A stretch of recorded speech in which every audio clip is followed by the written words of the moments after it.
శ్రీరామ జయం. వినాయకుడిని పూజించే క్రమంలో ఎలాంటి వినాయకుడిని పూజించాలి?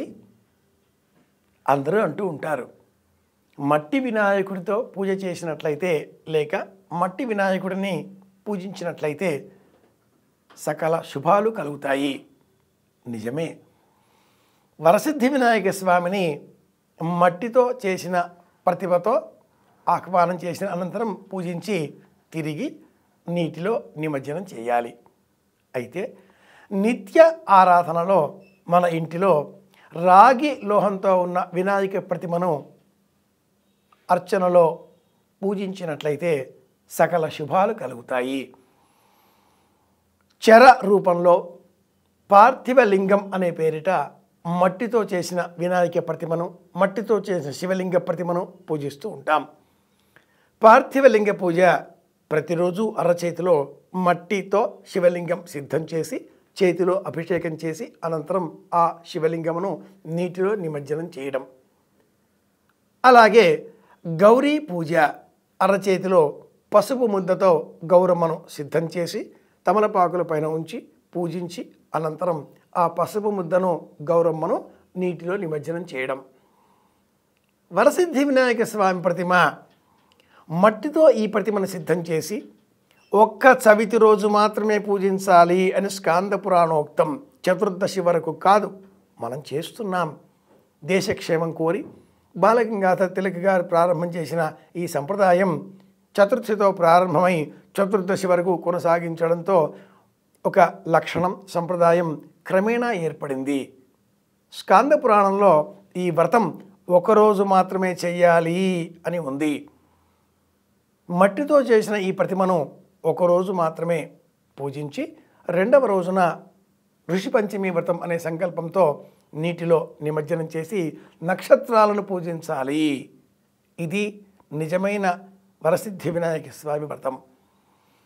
సంవత్సర కాలం పొడుగుతా మన ఇంటిలో గణపతిని పూజించాలి కనుక అలా పూజించే నిమిత్తమై వినియోగించేటటువంటి ప్రతిమ రాగి లోహంతో చేయబడినదే అయి ఉండాలి.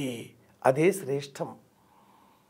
ఆ ప్రతిమ కూడా బోలుగా లోపల ఖాళీగా కాకుండా బరువుగా ఉండేటటువంటి ప్రతిమ అయి ఉండాలి.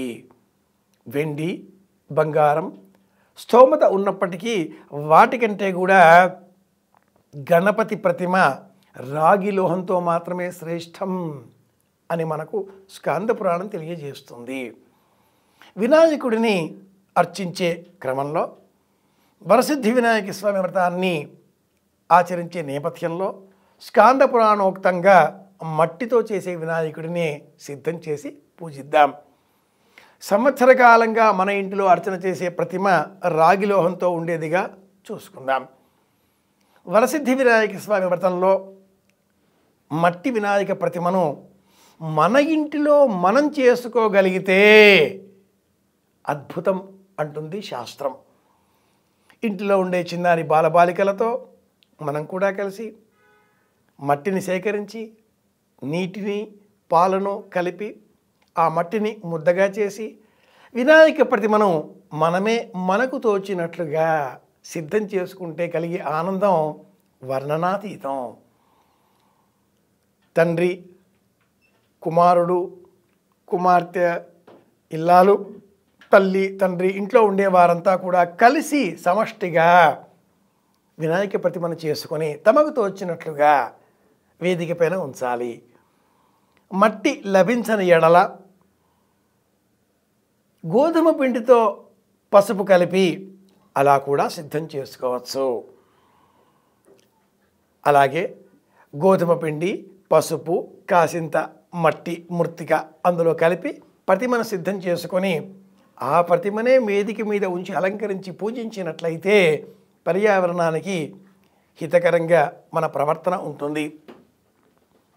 మన ఇంటిలో మనం చేసుకున్న ఈ ప్రతిమ మనకు క్షేమం కలిగించాలి, ప్రపంచాలకి మేలు కలిగించాలని సదుద్దేశ్యంతో అర్చించిన అనంతరం మరుసటి నాడు అంటే తెల్లవారి ఋషి పంచమి చతుర్థి, వరసిద్ధి వినాయక చతుర్థి మరుసటి రోజు ఋషి పంచమి ఉదయమే తిరిగి పునఃపూజ చేసి పంచదార, బెల్లం నివేదనగా అర్పించి ఆ ప్రతిమను నీటిలో నిమజ్జనం చేయాలి.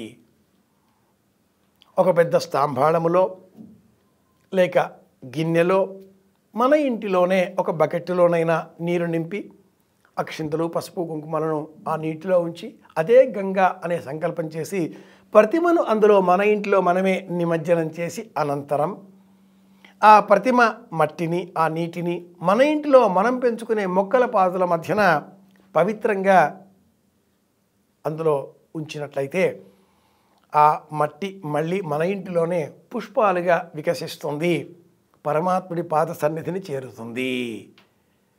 శాస్త్రబద్ధంగా భక్తి పురస్సరంగా ప్రేమగా వరసిద్ధి వినాయక స్వామి వ్రతాన్ని ఆచరిద్దాం.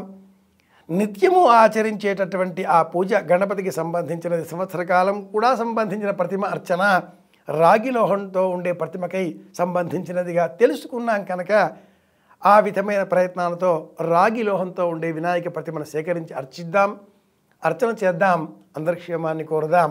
మళ్ళీ కలుసుకుందాం. శ్రీరామ జయం.